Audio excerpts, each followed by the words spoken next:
Assalamualaikum warahmatullahi wabarakatuh. Selamat malam dan sanak perempat dimanapun Anda berada. Senang dan bahagia sekali kita bisa berjumpa kembali di kesempatan hari ini di edisi Sabtu 18 Januari 2025 di Ragam Budaya bersama Ruhui Barakatan. Ya, malam hari ini saya Rinda Rianti sudah bersama dua narasumber kita. Ada Bapak Dr. Mujibur Rahman MA, dosen Fakultas Syariah UIN Antasari Banjarmasin. Assalamualaikum. Waalaikumsalam warahmatullahi wabarakatuh. Kabar Wabarakatuh. baik ya. Alhamdulillah. Alhamdulillah. Dan juga malam hari ini ada Pak Rahmat Nopliardi SHMH. Beliau ini adalah mahasiswa program studi S3 Ilmu Syariah UIN Antasari Banjarmasin. Assalamualaikum Pak, apa kabar? Waalaikumsalam warahmatullahi wabarakatuh. Ya, Alhamdulillah. kita tunggu nanti partisipasinya boleh melalui WhatsApp di 0895 3405 09 539 ya, atau di 05113252 atau juga melalui YouTube RRI Pro 4 Banjarmasin ya. Kita tunggu partisipasi Anda. Ya, baik Pak. Mungkin di awal nih ke siapa dulu? Ke Pak Mujibur Rahman. Nih, Ya. ya. Silakan. Terima kasih. Assalamualaikum warahmatullahi wabarakatuh. Waalaikumsalam warahmatullahi wabarakatuh. Pemirsa sekalian, alhamdulillah pada kesempatan malam ini kita bisa berhadir untuk saling berbincang dan bertukar pikiran tentang suatu tema yang sebenarnya kita semua sudah tahu. Kita hanya mengembangkan lebih jauh lagi dari berbagai perspektif, dan alhamdulillah juga saya tidak sendiri pada malam ini. Saya kebetulan didampingi oleh beliau, penelitiannya ini tentang nantinya sedang merencanakan, karena masih mahasiswa baru 2024, nah masih dalam proses mengembangkan gagasan untuk meneliti tentang bagaimana pemeliharaan sungai kalau nggak salah ya. Jadi pas sekali dari kita sisi peraturannya. Jadi untuk hal yang sifatnya peraturan saya akan serahkan kepada Pak Rahmat supaya bisa lebih detail. Dukungan positif terhadap isu lingkungan hidup ya. Dalam Islam sekarang ya, dunia Islam ada muncul suatu konsep yang disebut dengan kesalehan lingkungan. Ya. Jadi kalau sebelumnya kita biasa mendengar kesalehan ritual dan kesalehan sosial sebagai isu yang kedua, maka isu yang ketiga ini adalah kesalehan lingkungan. Ini terkait dan bahkan semakin menguat ketika wacana perubahan perubahan iklim dan pemanasan global ini semakin menguat di dunia. Maka kesalahan lingkungan ini kemudian menemui relevansinya ya. Jadi kalau kesalahan ritual ini adalah kesalahan yang diwujudkan dengan ibadah yang sudah diatur oleh agama masing-masing. Dalam Islam itu disebut sebagai ibadah mahdoh, ibadah yang sudah diatur tata caranya seperti sholat, zakat, puasa, haji, itu mahdoh. Nah, ada kesalahan yang kedua yang disebut sebagai kesalahan sosial, yaitu sifatnya muamalah. Itu ibadah ghairu mahdoh, ibadah yang tidak diatur secara khusus bagaimana caranya, tapi diatur secara global tujuan akhirnya bagaimana, yang disebut sebagai kesalahan sosial. Nah, isu yang kita angkat pada malam ini adalah kesalahan ketiga, yaitu kesalahan lingkungan. Istilah yang bisa kita tunjukkan pada malam ini adalah kesalahan lingkungan ini adalah at-taqwa al-bi'iyah. Bi'ah itu artinya lingkungan, sehingga ketakwaan terhadap lingkungan itu dijadikan kata sifat, bi'ah jadi bi'iyah, ketakwaan lingkungan, takwa al-bi'iyah.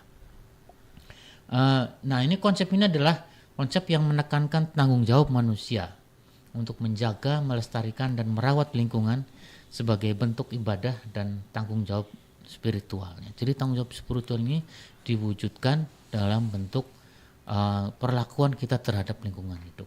Nah, ini juga merupakan wujud rasa syukur ya. Jadi ibadah manusia itu yang mahdoh, ghairu mahdoh, dan termasuk kesalahan lingkungan ini sebenarnya merupakan secara umum itu adalah wujud dari rasa syukur terhadap nikmat yang telah diberikan oleh Allah Subhanahu wa taala. Syukur itu kan diwujudkan dengan pertama secara hati ya, kita meyakini bahwa apapun yang kita terima di dunia ini adalah berkah dan nikmat dari Allah Subhanahu wa taala. Itu dalam hati, keyakinan. Dan jika ada sesuatu yang menimpa kita yang mungkin terasa kurang menyenangkan, kita menyadari juga bahwa segala sesuatunya adalah milik Allah dan akan kembali kepada Allah.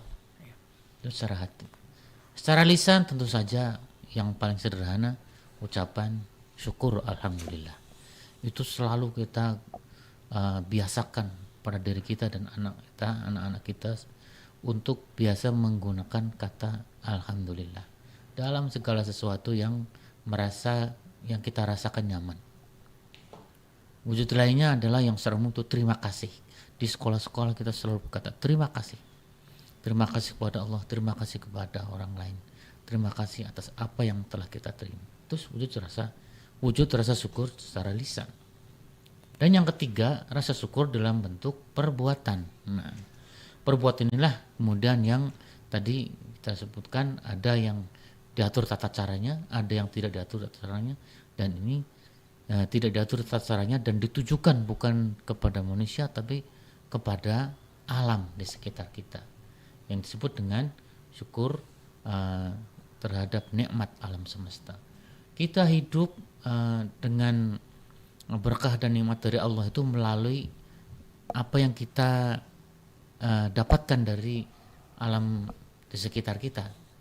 Udara yang segar, ya, oksigen yang selalu kita nikmati tanpa kita sadari, itu adalah sebuah nikmat yang luar biasa.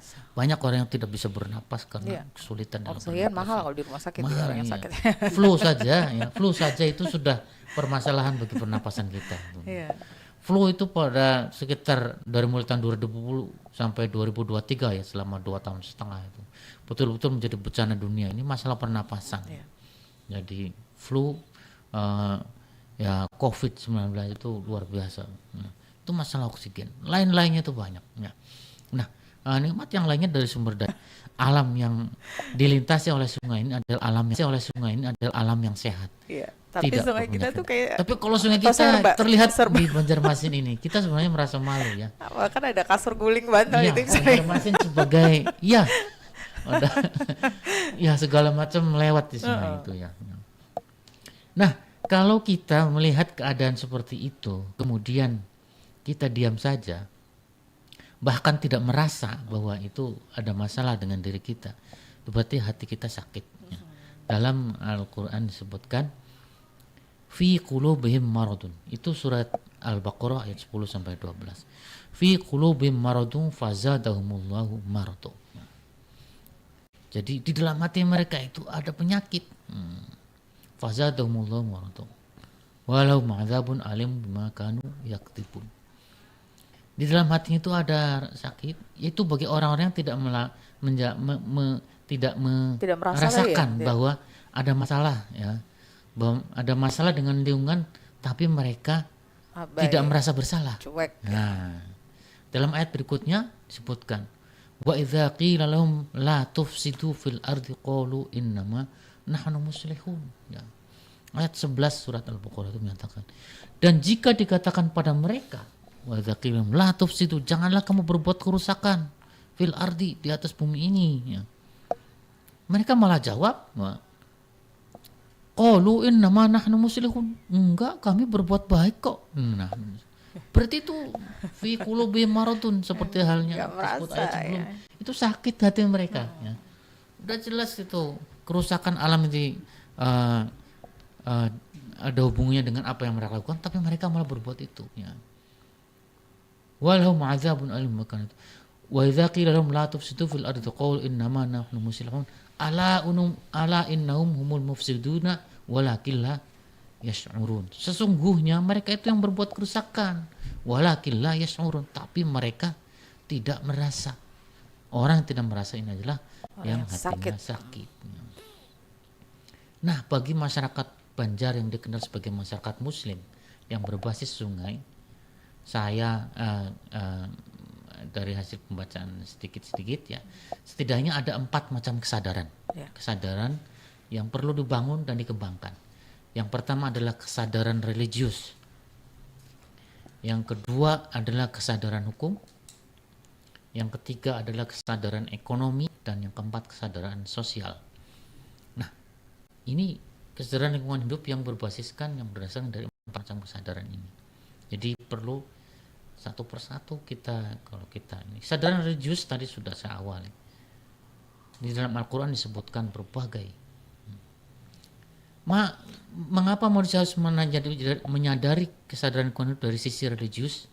Karena dalam Al-Quran juga disebutkan bahwa manusia itu adalah khalifah atau wakil Tuhan di muka bumi ini. Inni ja'ilun fil ardi khalifah. Wa idh qala rabbuka lil malaikati inni ja'ilun fil ardi khalifah. Dan ketika Allah Subhanahu wa taala berkata kepada malaikat, sesungguhnya saya akan menjadikan salah satu makhluk di dunia ini sebagai khalifah, sebagai utusan saya untuk memakmurkan dunia. Khalifah. Ya. Jadi khalifah itu artinya asal usul artinya itu pengganti. Ya. Khalifah dalam arti adalah khalifatullah, pengganti Allah, dalam arti menjalankan misi Tuhan. Jadi misi manusia untuk memelihara lingkungan ini adalah misi ketuhanan. Karena dia mewakili Tuhan sebenarnya. Ja'ilun fil ardi khalifah. Malaikat bertanya setelah dalam ayat berikutnya itu. Qalu ataj'alu fiha may yufsidu fiha wa yasfiku dima. Ya Allah, apakah engkau akan menjadikan makhluk yang ini nih buat kerusakan seperti yang tadi disebutkan dalam ayat sebelumnya. Allah berkata, qala inni a'lamu wa ta'lamu. Saya lebih tahu dari apa yang kamu khawatirkan. Jadi jangan khawatir.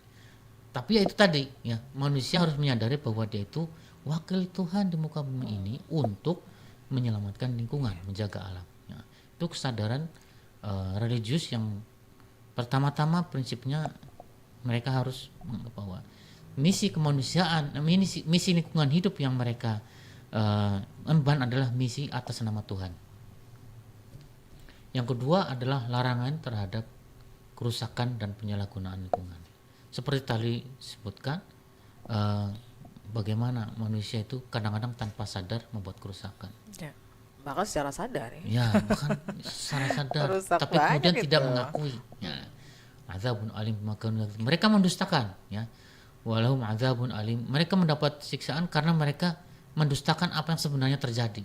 Di Amerika sekarang isunya kebakaran. Ya, luar biasa tuh. Sebenarnya kebakaran di Amerika itu sudah lama setiap tahun terjadi. Ini sangat besar. Tapi tahun ini paling besar. Karena apa? Walaupun azabun bimakan mereka mendustakan. Ya.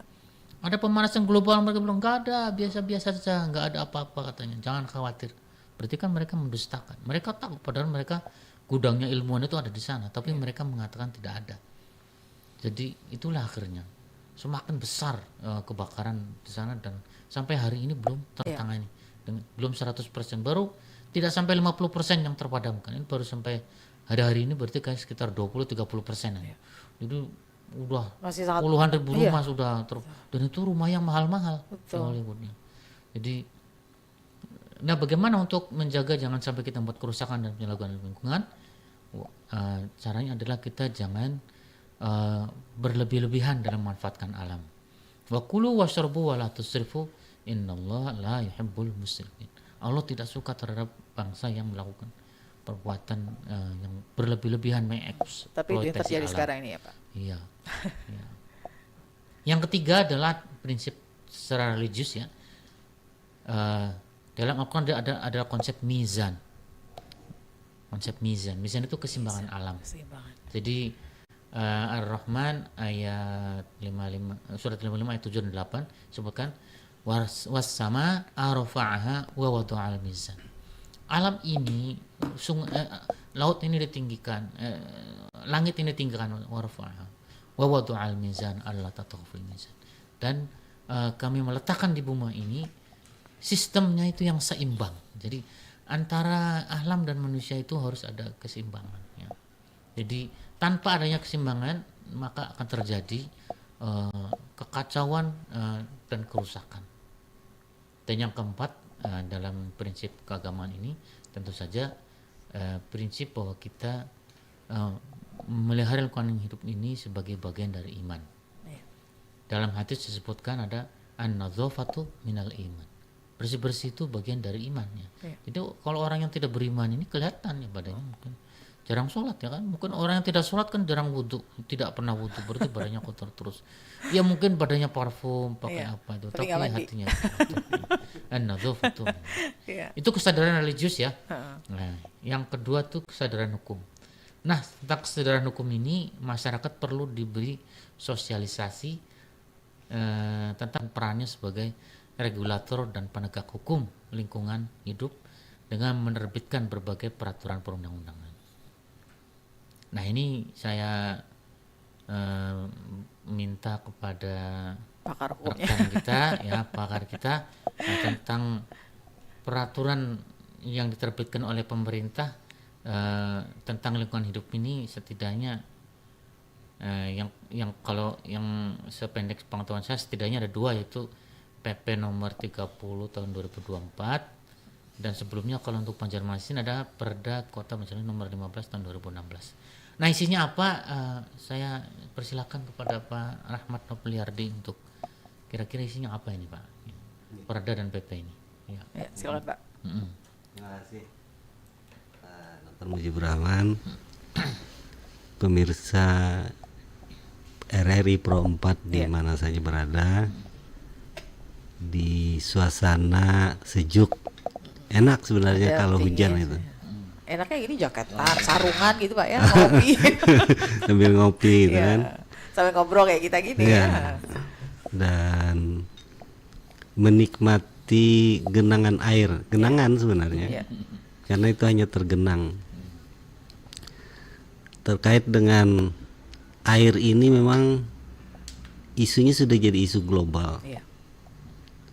Bahkan di dunia itu sepertinya ilmu pengetahuan juga sudah angkat tangan gitu. Iya.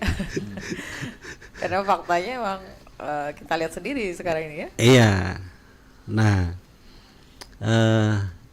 justru di Banjarmasin ini harus mempertahankan sungai itu seperti jihad saja sebenarnya. Kenapa? Karena keberadaan sungai dan kanal ini akan memberikan tadi mizan, keseimbangan. Iya. Kota Banjarmasin ini kan secara geografis 0,16 cm di bawah permukaan laut.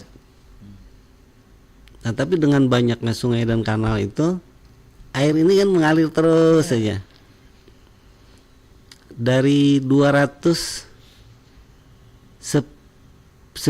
sungai di Kota Banjarmasin ini yang sudah ditetapkan dengan surat keputusan wali Iya. kota 674 kalau nggak salah tahun 2020, besar dan kecil.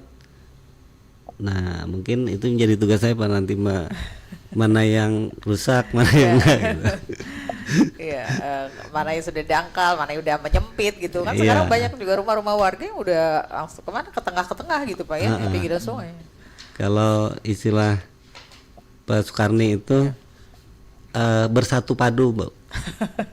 Padu Iya. itu dapur. gitu. Iya, antara dapur dan dapur gitu. Kita ketemu Ketemu yang bersatu padu. bersatu padu. Pak Soekarni ini dosen di Fakultas Iya. Syariah yang sekarang jadi dekan di Fakultas Ekonomi dan Bisnis yang karya tulisnya tentang fikih lingkungan. Iya, selalu beliau bicara tentang lingkungan ya. Ya, saya dulu 2022 awal pas menangani banjir itu, Iya, saya justru diskusi dengan Pak Soekarni, Soekarni gitu. ya. Dan memang membicarakan soal sungai ini memang agak rumit gitu ya.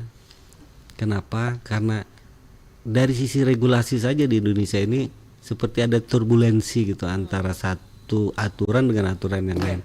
Misalnya Perda 15 tahun 2016 itu dalam rangka meningkatkan pengelolaan sungai supaya daya air itu tidak membahayakan. Iya.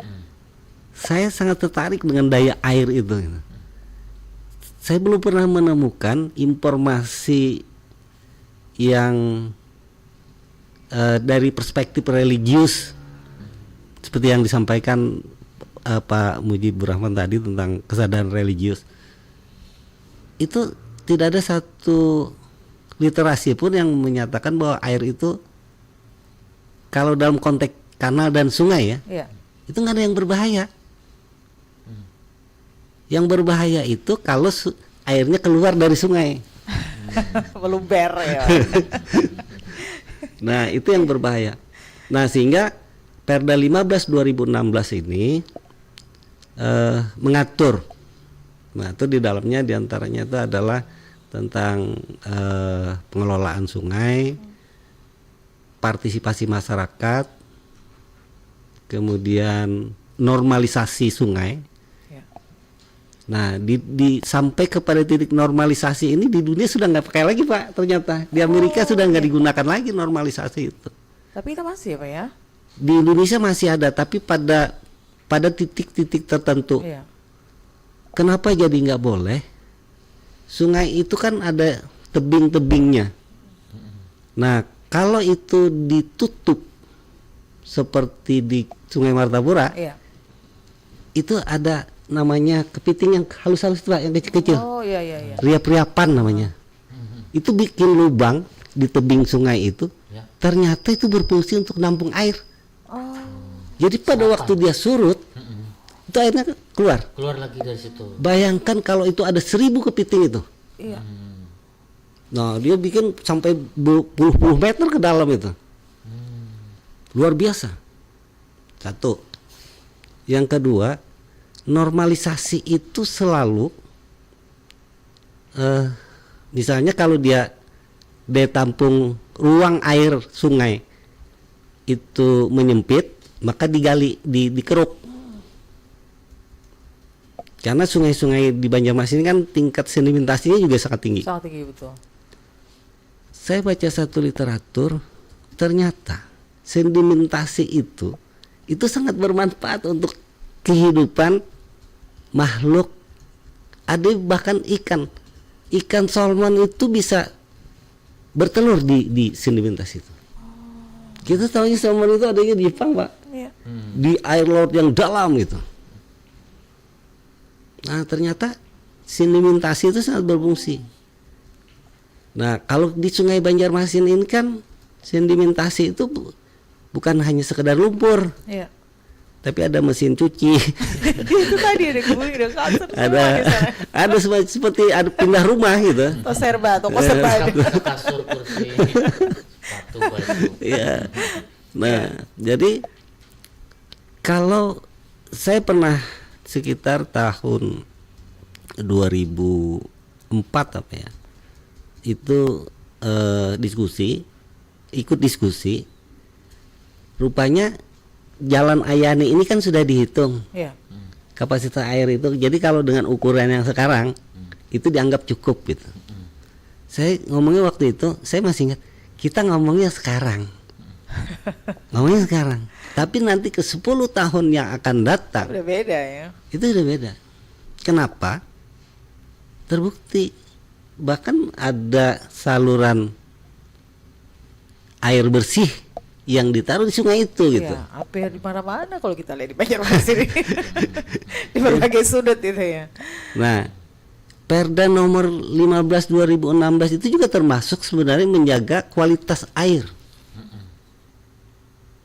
Nah, kalau demikian, maka Perda ini sepertinya tidak efektif. Iya. Tapi memang tidak efektif karena peraturan perundang-undangan sekarang itu sudah hampir tidak sesuai lagi. Undang-Undang nomor 6 2023 misalnya. Perda 15 2016 itu seperti ada kekaburan hukum, Pak. Iya. Kabur dia. Kaburnya di mana?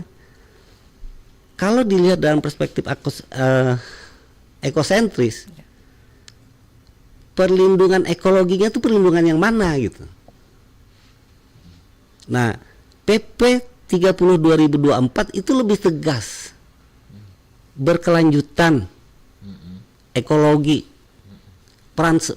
menekankan peran serta masyarakat. Nah, maka pas sekali hari ini kita membicarakan soal kesadaran masyarakat terhadap sungai. Kalau dibandingkan dengan Undang-Undang 6 2023, Perda kita ini sudah harus dicabut, sudah nggak berlaku sebenarnya. Sudah nggak relevan lagi ya Pak? Iya, karena kalau menurut Steupenbau teori Han Nawaski dan Steupen teorinya Han Kelsen itu bertentangan dengan di atasnya, dia nggak boleh, Iya. nggak boleh. Ya harus selaras itu ya. Iya, dia apa hierarki Iya. perundang-undangan harus harmonis gitu, harus sinkron. Nah sehingga PRD ini sudah nggak berfungsi sebenarnya. Atau kalau misalnya ada kebijakan pemerintah yang menggunakan PRD ini, itu bisa dikatakan ilegal gitu ya. Bisa dikatakan ilegal. Tapi kalau Cuma penggantinya belum ada kan? penggantinya belum ada, Nah, ini masalah. Harusnya Harusnya segeranya gitu ya. iya Harusnya segera. segera dibuat yang baru. Iya, harus sesuai dengan situasi dan kondisi. Nah, Baik, gimana Pak? Saya jeda dulu Ya, dengan silakan. terima teleponnya ada untuk yang- pendengar kita yang akan bergabung. Boleh silakan. Assalamualaikum. Indah, Ya, dari Abah Sofian. Abah Sopian di Plehari ya. Baik, silakan Abah Sopian. Selamat malam Bapak-Bapak narasumber. Ya. Nah, Kayaknya kita manusia ini suka merebut haknya air gitu. Heeh. Akhirnya air itu berusaha merebut kembali tempat tinggalnya. Iya. Nah, akhirnya tarik berebut dan itu beginilah jadinya. Siapa yang menang dalam perebutan ini? Itu aja, terima kasih. Assalamualaikum. Waalaikumsalam warahmatullahi wabarakatuh. Baik, terima kasih Abah Sopian yang sudah bergabung rebut-rebutan air dan Ya, manusia dan air rebutan tempat. Oke, mungkin kita jeda dulu sebentar sebelum dijawab nanti Pak ya. Ya. Untuk Anda pendengar Daksana Perompat yang nanti ingin bergabung boleh kembali di dua line telepon kita melalui WhatsApp ataupun teleponnya. Kita jeda sebentar.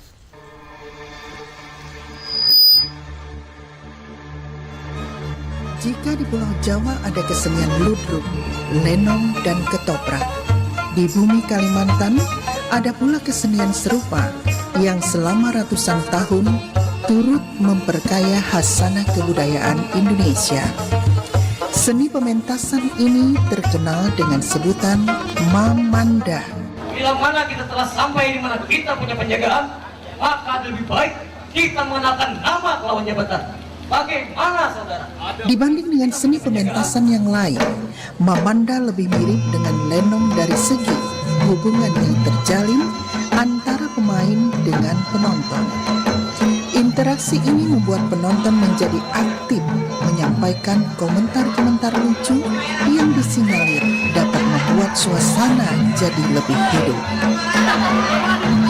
Itu benar-benar salah saudara. Pada kesenian Mamanda, tokoh-tokoh yang dimainkan adalah tokoh baku seperti Raja, Perdana Menteri, Mangkubumi, Wajib, Panglima Perang, Harapan Pertama, Harapan Kedua, Hadam atau Badut, Permaisuri, dan Sanduk atau Putri. Tokoh-tokoh tersebut wajib ada dalam setiap pementasan.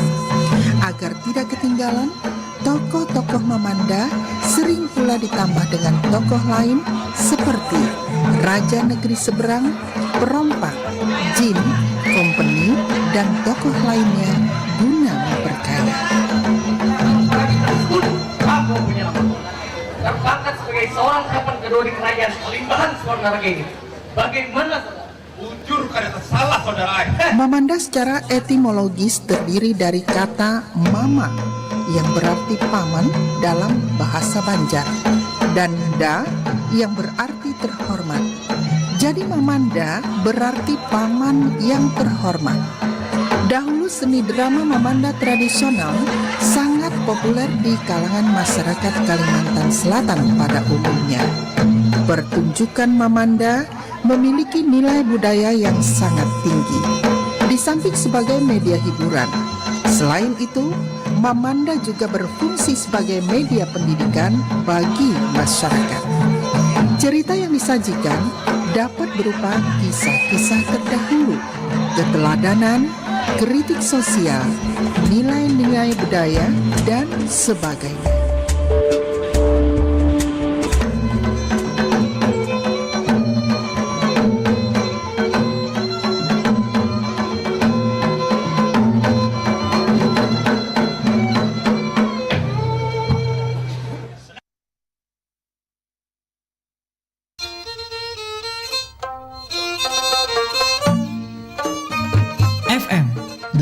107 dan 99,6.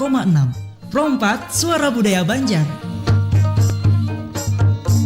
Ya, terima kasih dan sanak Pro 4 dimanapun Anda yang saat ini masih bersama kami di Ragam Budaya bersama Ruhui Barakatan di Pro 4 Suara Budaya Banjar.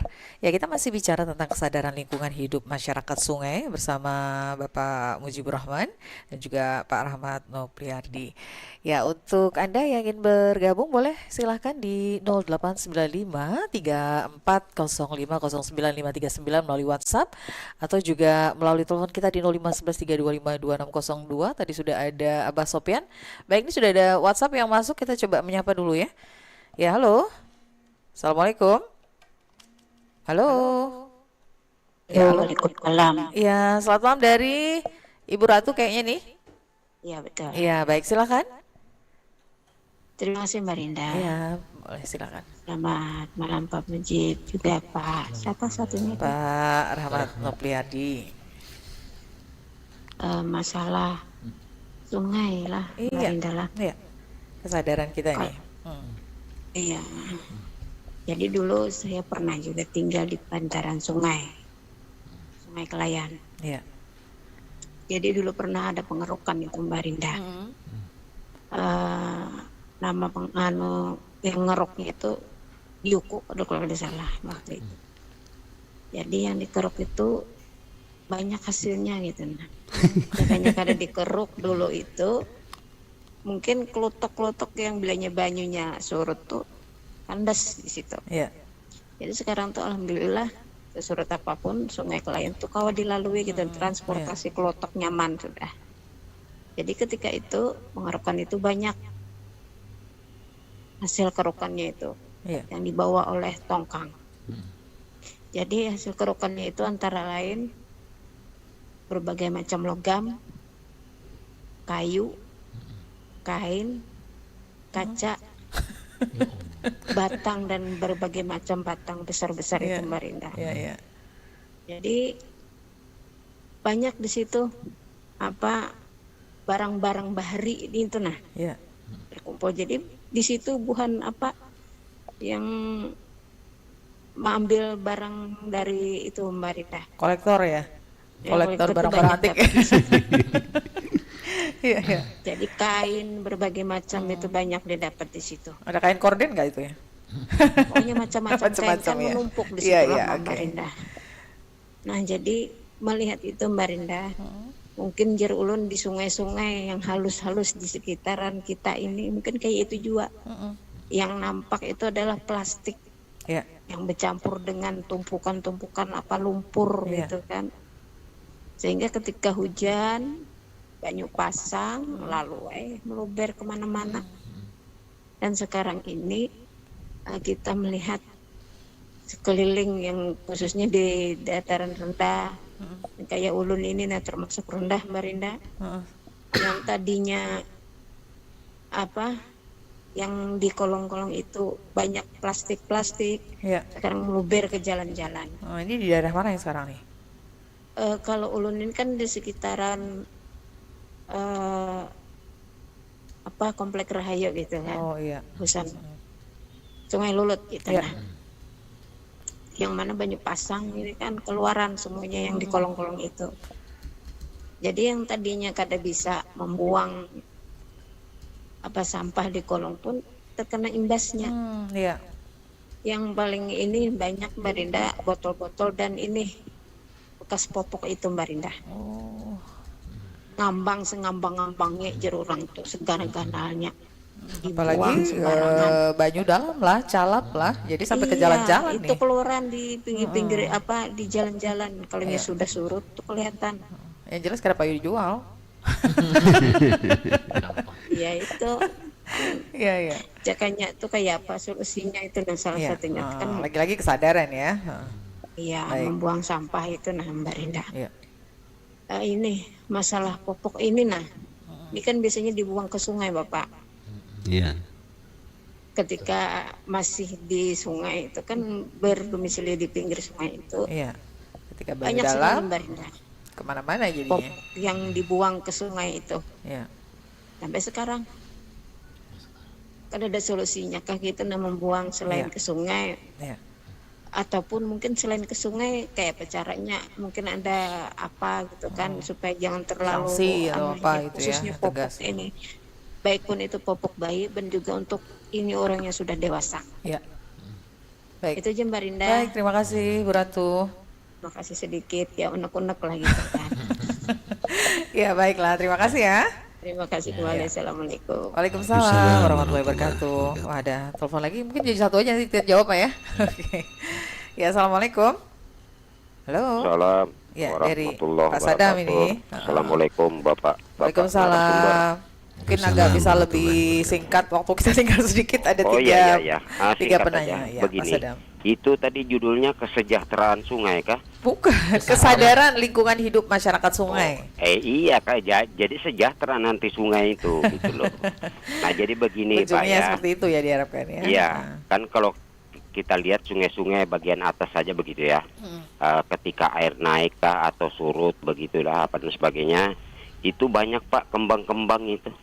Kembang-kembang warna hijau begitu loh. Jadi ini menurut saya Pak Ilung sebaik- ya. Iya, anggap aja itu kembang lah, hiasan begitu loh. Nah jadi begini Pak ya, ulun mengharap begini Pak, artinya sebaiknya itu tidak dijadikan warisan Pak, tidak dijadikan warisan. Karena kalau warisan yang benar tuh jadi rebutan ya. Iya, artinya warisan itu dibiarkan aja Iya, lewat iya, begitu iya, loh Pak oke. ya. Nanti kiri kanan artinya turun naik. Itu kan warisan Pak. Nanti kan ada pembersih itu loh. Iya. Nah setelah dibersihkan nanti ada lagi. Nah coba Pak kita artinya berusaha untuk berpola pikir kita memanfaatkan apa itu Pak. Nah Iya. sekarang ini kan udah mulai Pak ya. Iya, iya. Udah mulai dimanfaatkan cuma belum banyak.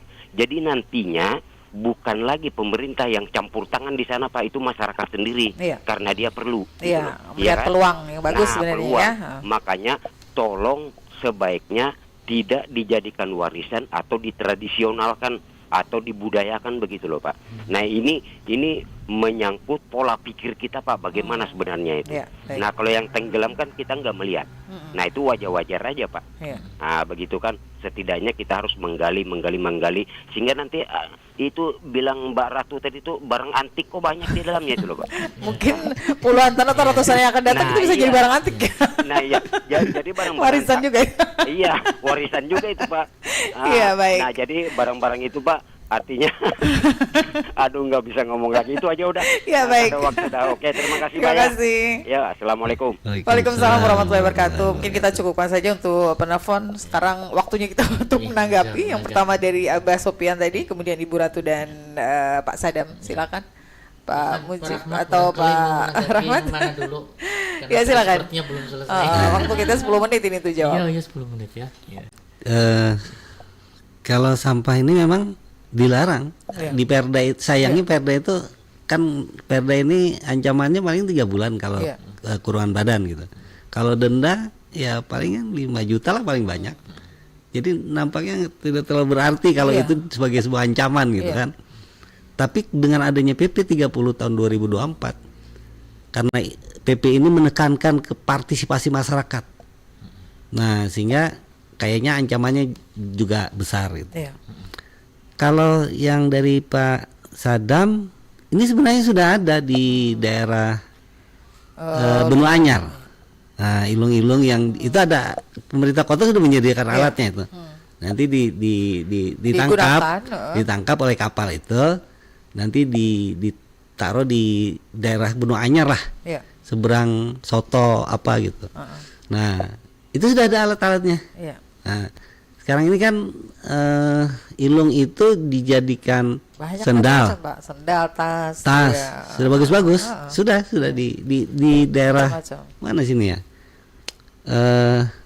Di daerah sinilah itu ada produsennya ada dulu.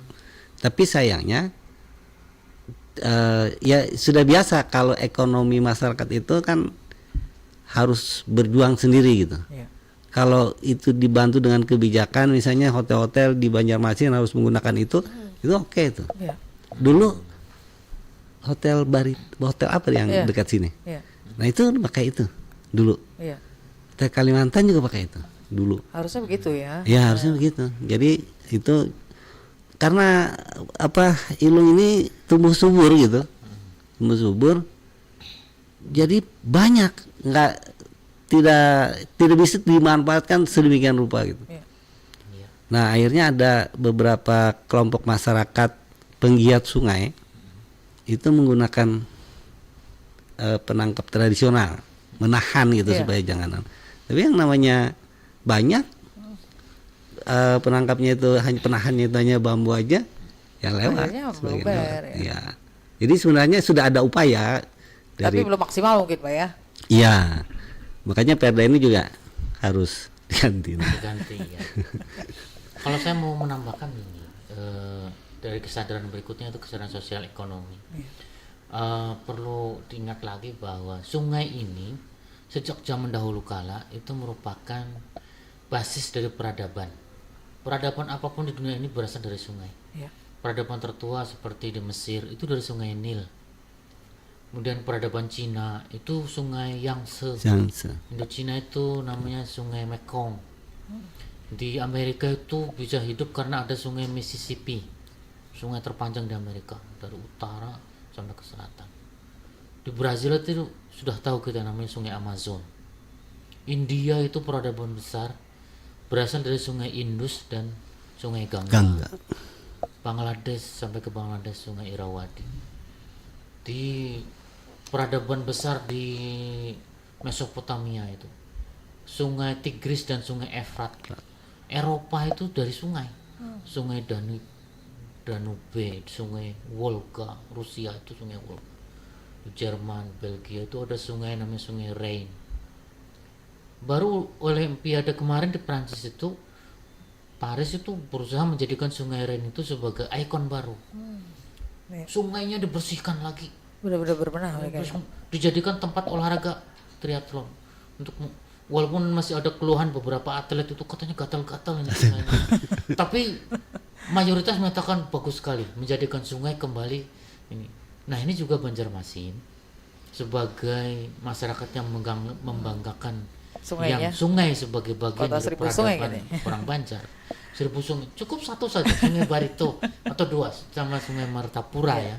Kembalikan itu kepada sesuai dengan apa yang kita banggakan. Jadikan itu sungai sebagai ikon yang membanggakan kita. Itu bagaimana caranya? Seperti dalam Al-Quran, cermin bangun surga itu digambarkan dalam Al-Quran itu seperti tajri min tahtil anhar, sebuah tempat yang di bawahnya itu ada mengalir sungai-sungai. Khalidina fiha, khalidina itu apa? Seperti itu terus jernih dan mengalir. Sungai kalau mau tetap jernih itu caranya itu di hulu sungainya, di gunungnya itu harus bagaimana? Jangan sampai ada lumpur-lumpur masuk ke sungai. Iya. Lumpur itu masuk pohonnya nggak ada lagi pohonnya. Ya karena nggak ada pohon yang menahan. Jadi ketika air hujan itu turun dari langit, air itu mestinya di gunung-gunung itu ditahan oleh daun-daunan dan akar-akar pohon. Resapannya. Itu meresap dulu di sana, ditahan. Nah, jadi tidak semua air hujan yang datang di gunung itu meluncur langsung ke sungai, ditahan dulu. Jadi pelan-pelan keluar dari sungai. Jadi karena pelan-pelan maka yang sampai ke sungai adalah jernih, tidak banyak dan jernih. Dan itu khalidina fiha. Kalau dalam Al-Quran itu khalidina itu artinya abadi, begitu terus. Kalau airnya itu langsung meluncur ke sungai karena tidak ada pohon, maka yang meluncur ke sungai itu bukan hanya air tapi juga lumpur. Dan karena langsung meluncur, sungainya jadi meluap dan banjir di kota-kota. Dan karena semuanya langsung ke sungai, air itu habis langsung di gunung itu, tidak ada yang tersisa, tidak ada yang tertahan. Sehingga ketika musim panas tiba, tidak ada lagi air yang tersisa. Jadi ketika musim panas kekeringan, ketika musim hujan kebanjiran. Itu bukan kholidina ya, tidak abadi sama sekali ya. Kalau ada pohon yang menahan air sebanyak mungkin di gunung sana, maka air akan mengalir seperti itu terus ya. Bagikan kalau orang Arab itu membayangkan itulah surga ya. Air di bawah itu mengalir terus menerus, jernih dan sepanjang masa selalu ada. Ketika dalam kondisi seperti kita yang sekarang ini, hujan, banjir, musim panas, kekeringan, itu berarti sudah Sudah tidak rusak. sesuai dengan misi ketuhanan yang tadi disebutkan. Jadi kalau mau melakukan pembenahan pun sangat banyak hal ya harus Banyak hal ini, ditangani. reboisasi, Heeh. apa penanaman hutan kembali itu harus Iya. kembali. Bahkan tambang-tambang tuh nggak reklamasi lagi itu sekarang. Ini Justru tambang jadi ini danau-danau sekarang ini ya, jadi tempat sebenarnya wisata ada nih dana Pak. reklamasi atau reboisasi Iya. tambang itu, tapi masih sistemnya kayaknya masih berputar. Iya. Jadi perusahaan tambang itu membayar kepada pemerintah, kemudian pemerintah membayar perusahaan lain untuk melakukan reklamasi, penimbunan kembali, penghijauan kembali. Tapi prosesnya yang berputar seperti itu kalau menurut saya menimbulkan banyak sekali bolong-bolong. Iya. Ketika dana dari perusahaan itu masuk ke pemerintah, itu sudah ada bocor di jalanan. Kemudian di tangan pemerintah itu bocor lagi. Akhirnya Kemudian oleh nggak pemerintah ada reklamasi. dibaginya tidak langsung ke sini tapi kemana-mana itu. Zaman dahulu tuh, zaman Orde Baru pernah ada kebocoran dana reboisasi yang seharusnya untuk penghijauan kembali hutan malah dipakai untuk macam-macam, untuk dana mengimpor mobil timur kalau nggak salah itu yang jadi masalah. Nggak sesuai peruntukannya lagi ya. Itu udah karu-karuan. Jadi ketika balik lagi ke daerah yang seharusnya melakukan reklamasi, dana tinggal sedikit dan itu Nggak maksimal nggak ini ya. maksimal. Jadi perputaran yang terlalu jauh itu yang menurut saya masih kurang Iya. tepat ya. Iya. Perlu diperbaiki mekanisme reklamasi.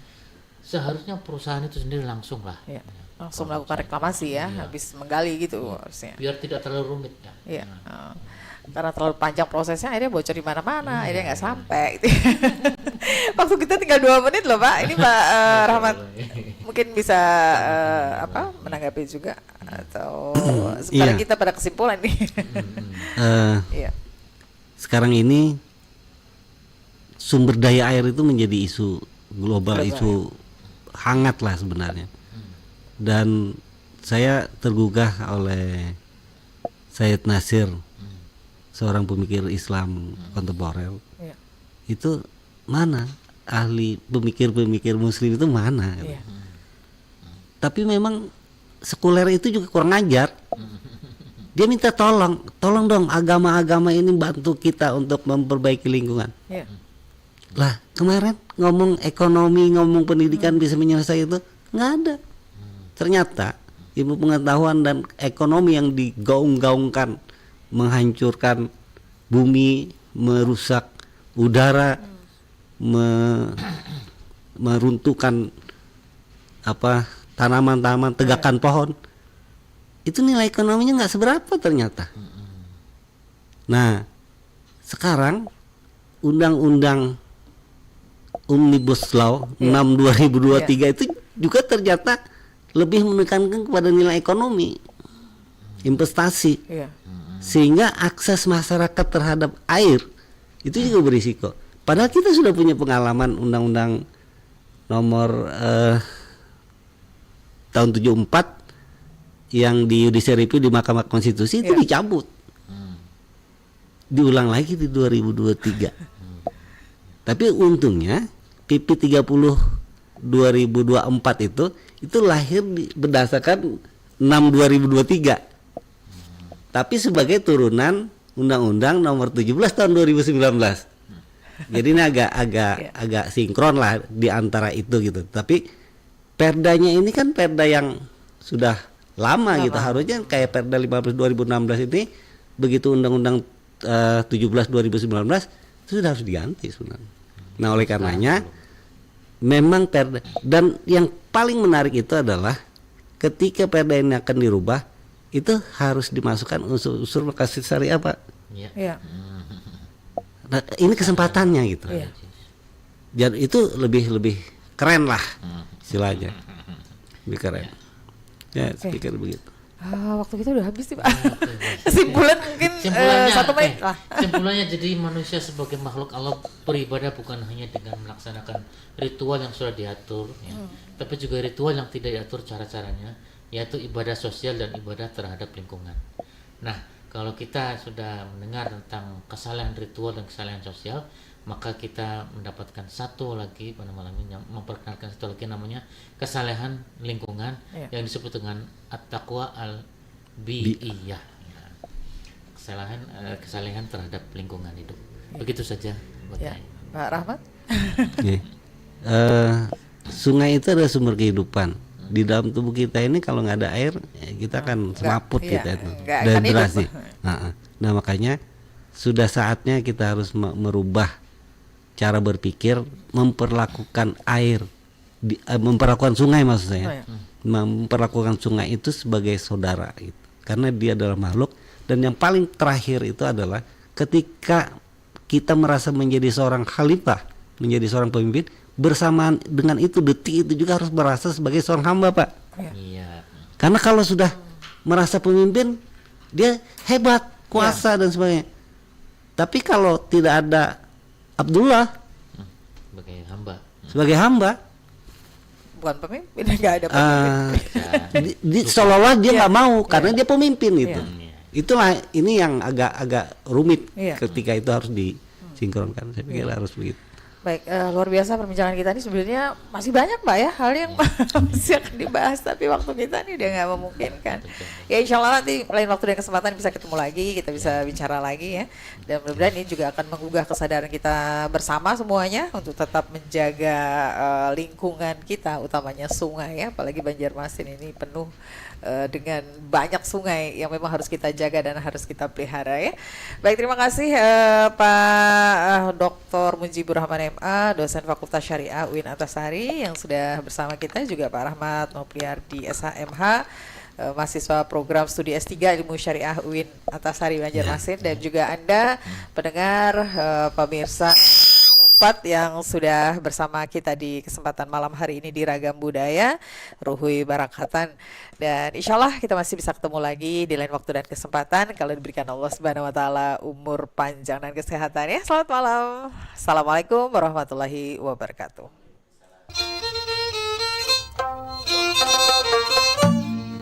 Prompat FM, suara budaya Banjar.